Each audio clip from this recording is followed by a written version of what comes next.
Hello বন্ধুরা, ইচ্ছে যখন ডানা মেলের পক্ষ থেকে আমি অর্পিতা আরও একটি ব্লগে আপনাদের স্বাগত জানাই। আজ থেকে দুদিন আগেই ফাদার্স ডে আমরা কিভাবে সেলিব্রেশন করেছি সেটাই আপনাদের সঙ্গে আজকে আমরা শেয়ার করব। সেদিন আমি ওদের জন্য একটা ছোট্ট দেখে কেক নিয়ে এসেছিলাম।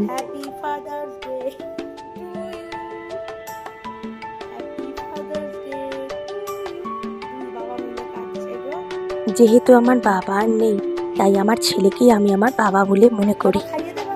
ওরা দুজনে কেক কাটলেও আমার ছেলের দাবি কিন্তু আমাকে মানতেই হয়েছে, কারণ আমার ছেলে আমাদের দুজনকে নিয়ে কেক কাটবে।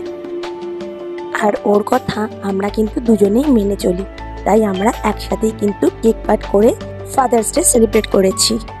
আর কেকটা কিন্তু খেতে ভীষণ টেস্টি ছিল। এই ছোট্ট কেকটা আমি নিয়ে এসেছিলাম ডো অ্যাজ ইউ লাইক থেকে।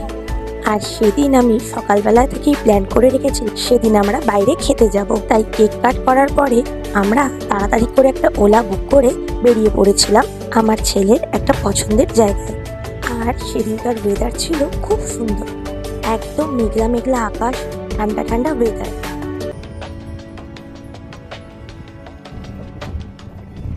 কারণ কদিন আগে ছিল প্রচন্ড গরম, আর ওইদিকে রাস্তাটা চলে গেছে বাগুইহাটির ওদিকে, আর আমরা ডায়মন্ড প্লাজা যাব বলে নাগের বাজারের রাস্তা ধরেছিলাম। এই ওভারব্রিজ ক্রস করলেই ডায়মন্ড প্লাজায় পৌঁছে যাব। ব্যাস, দেখতে দেখতে চলে এলাম আমাদের গন্তব্যস্থল ডায়মন্ড প্লাজা। এবার নেমে শুধু খাবার পালা। সেদিনকার ওয়েদারটা কিন্তু খুব ভালো ছিল। যেমনি ভালো ওয়েদার ছিল তেমনি আবার ফাদার্স ডে প্লাস আবার রবিবার, তিনটেই একসাথে কাজ করেছে। আর চতুর্দিকে যেন লোকে লোকারণ্য ছিল। চলো এবার আমরা ধীরে ধীরে শপিং মলে প্রবেশ করি। আর এই যে আমরা ঢুকেই এখানে আমার আগে ব্যাগটা চেক করিয়ে নেব। তারপর যে উদ্দেশ্য নিয়ে আমরা দুপুর 2:30টার সময় এখানে এসে উপস্থিত হয়েছি, সেই উদ্দেশ্য পূরণ করার জন্য একদম 4তলায় গিয়ে থামবো। তবে আমার সঙ্গে আজ যে দুজন বাবা উপস্থিত হয়েছে তাদের কিন্তু গন্তব্যস্থল 4th ফ্লোর না, তাদের গন্তব্যস্থল হচ্ছে 5th ফ্লোর, মানে হচ্ছে ভজহরি মান্না।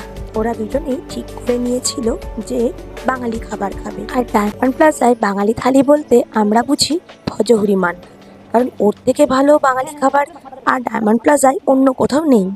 আর 4th ফ্লোরের এই জোনটা হচ্ছে গেম জোন। আর এই গেম জোনটা একদম যেন গম গম খাবার, দেখো একটা ট্রেনের মতো কি সুন্দর করে রেখেছে, এটা বাচ্চারা চড়তে পারবে। আর দেখো গেম জোনটা যেন বাচ্চাতে ভর্তি একদম। কিন্তু আমি আর বেশিক্ষণ দাঁড়ালাম না, কারণ ওরা একদম 5th ফ্লোরে উঠে গেছে। গিয়ে দেখি ওরা আবার কোথায় দাঁড়িয়ে রয়েছে। চলো, এই যে এসে গেছি। ওরা আবার ঢুকেও গেছে ভজহরি মান্নাতে। চলো আমিও দেখি যাই।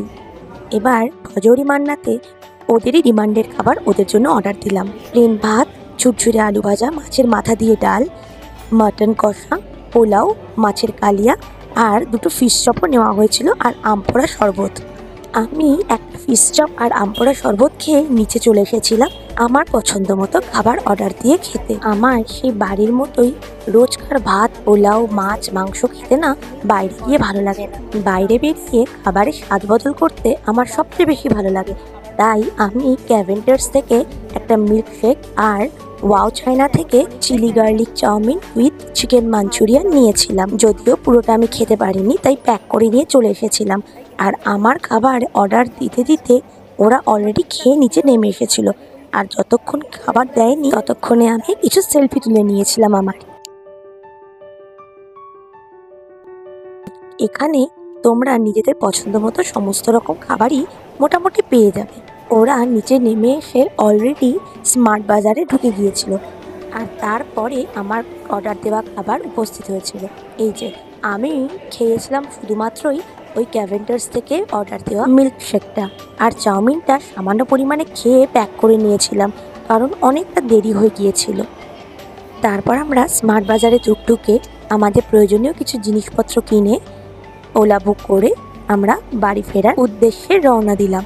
এইভাবে সেদিন আমরা ফাদার্স ডেটা খুব সুন্দরভাবে সেলিব্রেট করেছি। সবাই জানি কোনো একদিনের সেলিব্রেশনের মাধ্যমেই আমরা কোনো সম্পর্কের গুরুত্বকেই বিচার করতে পারি না, কিন্তু তবুও এই স্পেশাল কোনো দিনটায় নিজের মানুষের মুখে যখন হাসি দেখতে পাই, সেটা কিন্তু আমাদের কাছে অনেকটা বড় পাওয়া।